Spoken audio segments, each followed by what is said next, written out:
Lemery, Batangas. Patay noong Biyernes ang isang rider matapos mawala ng kontrol sa kanyang motorsiklo at masagasaan isang fuel tanker sa kahabaan ng barangay Mataas na Bayan ayon sa report ng pulisya. Kinilala ng Lemery Municipal Police Station ang nasawi na si alias Mike, nasa 8 gulang at residente ng barangay Balanga sa naturang bayan. Sa investigasyon ng pulisya, naganap ang insidente humigit kulang sa alas 12:45 ng tanghali habang tinatak ng biktima ang kalsada mula sa Calacas City patungo sa bayan ng Lemery. Sakay ng kanyang Kawasaki Barako na may plakang 345 DSA.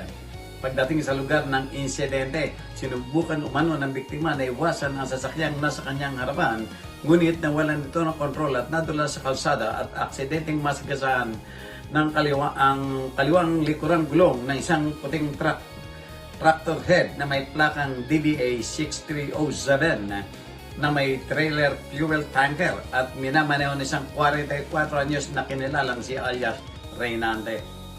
Nagtamo ng malubhang pinsala sa ulang biktima dahilan upang ideklara itong patay kagad ng mga tumugong otoridad sa lugar ng insidente. Patuloy ang investigasyon sa naganap na pangyayari at inihanda na ang kaukulang kasong reckless imprudence resulting in homicide laban sa driver ng tanker. Para sa journalnews.com.ph, Jojo Cesar Magsambol, People's Tonight.